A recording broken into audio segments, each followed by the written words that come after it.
Most people think EV battery degradation happens suddenly. It doesn't. In my experience, it's almost always small habits repeated over time. I've seen owners blame manufacturers for range loss, only to realize their daily charging routine was the real cause. Modern EV batteries are incredibly smart, but they still respond to how you treat them. So here are 8 things you should never do with your EV battery if you actually want it to last. And number 8 is the mindset mistake I see most often.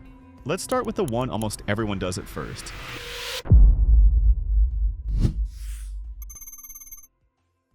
When most people buy their first EV, they set the charge limit to 100% every single night. It feels responsible. More range means more flexibility. You wake up with a full tank and never have to think about it. But over time, I've noticed a pattern. Owners who keep their battery sitting at 100% daily often see slightly faster long-term capacity loss compared to those who cap charging lower for regular use. Here's why. Lithium-ion batteries experience more chemical stress at very high states of charge. When the battery remains near maximum voltage for extended periods, internal wear slowly increases. It doesn't cause immediate damage. You won't see a warning light, but the effect compounds over years. Experienced EV drivers treat 100% differently. They reserve it for road trips or days when maximum range is genuinely needed. For daily commuting, most set a charge limit around 70 to 80%, which modern EVs allow through the charging settings. You won't notice the benefit tomorrow, but 3 or 4 years from now, that small habit can mean better retained range and healthier long-term performance. And that mindset shift becomes even more important when we talk about the opposite extreme. It's tempting to treat your EV battery like a fuel tank. Drive it down as low as possible, then charge it back to full. That feels efficient, like you're using all of it. But in long-term ownership patterns I've seen, routinely running an EV down to very low percentages adds unnecessary stress.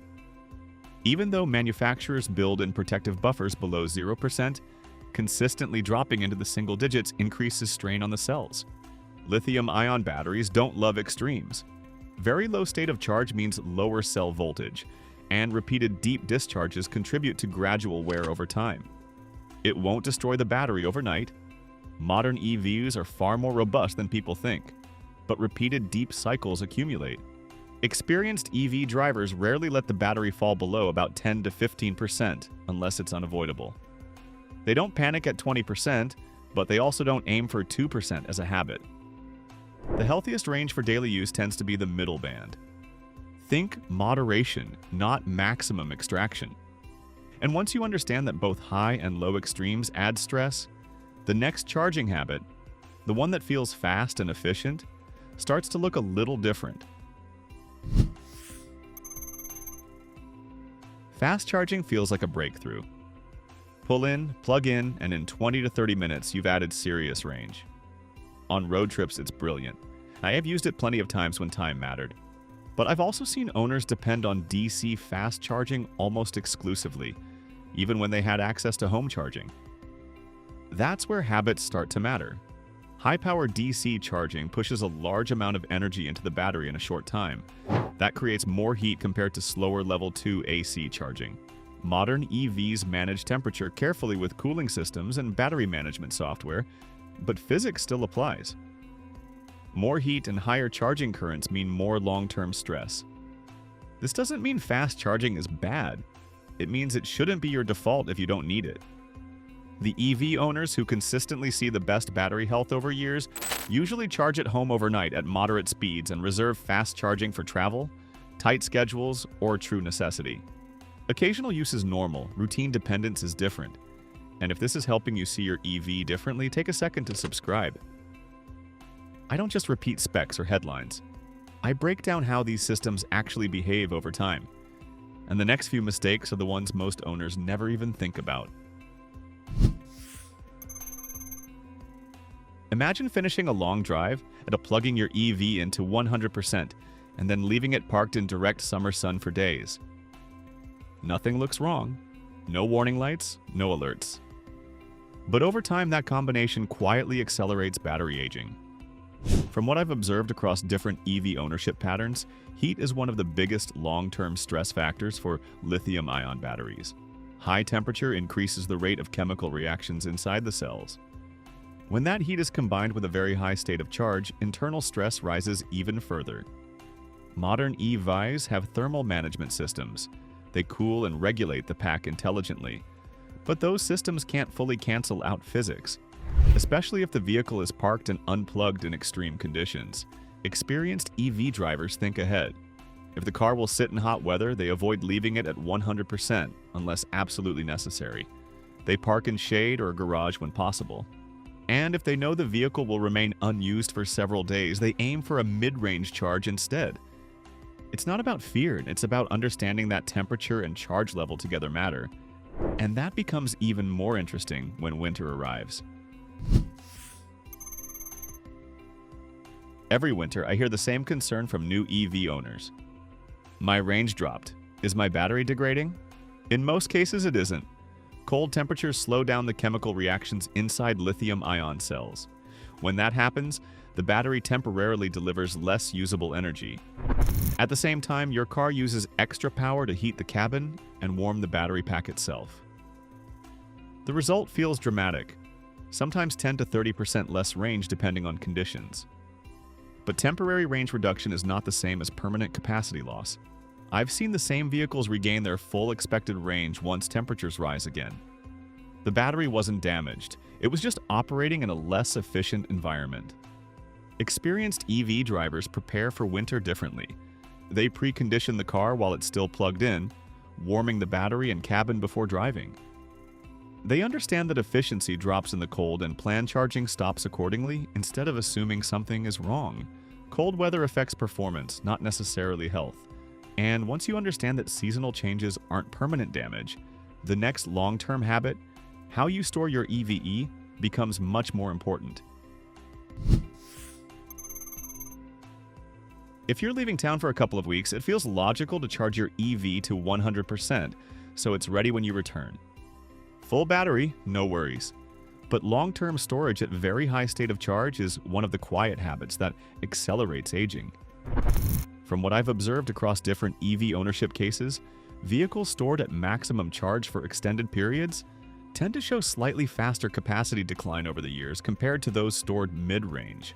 Lithium-ion cells experience more internal stress when held near their upper voltage limit. That stress doesn't cause instant failure.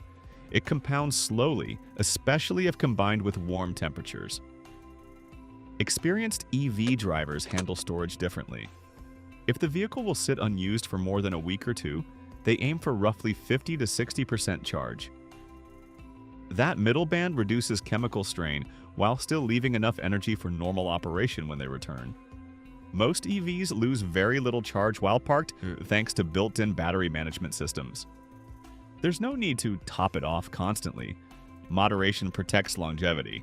And speaking of protection, there's one digital habit many owners overlook that affects battery management more than they realize. One thing I've noticed over the past few years is that many EV owners treat software updates as optional, something to postpone because it feels inconvenient. But in an electric vehicle, software isn't just about infotainment screens or navigation maps. It plays a direct role in how the battery is managed. Your EV's battery management system controls charging speed, temperature regulation, cell balancing, and safety thresholds. Manufacturers regularly refine these systems through updates.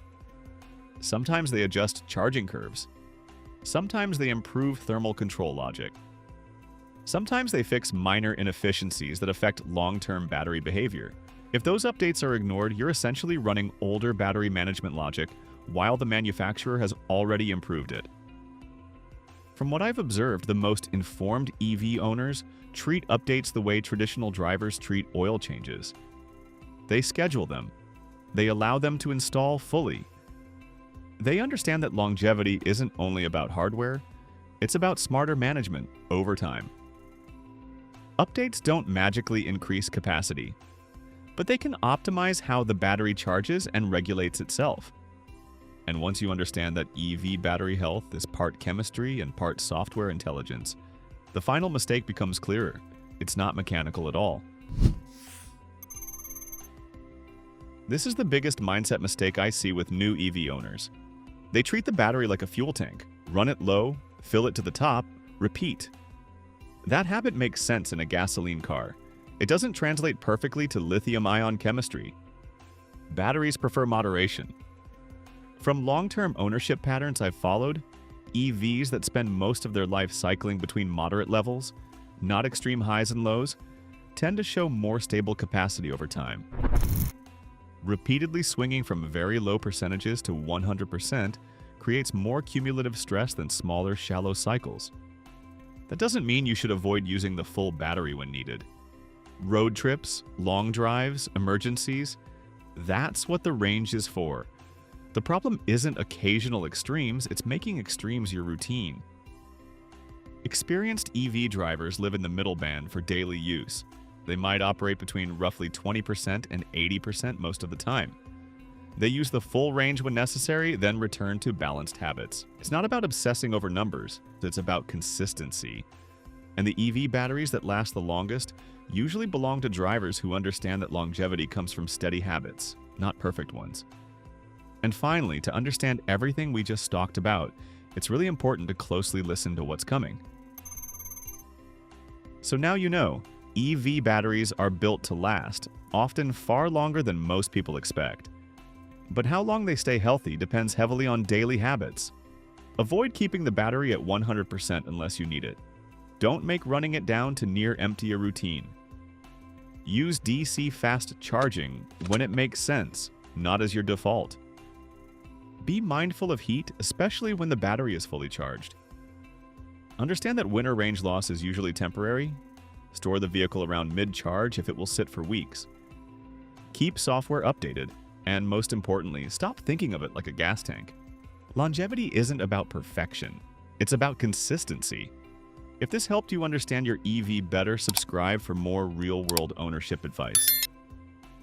In the next video, I'll break down the biggest myth about EV battery replacement costs and why most drivers will never actually face it.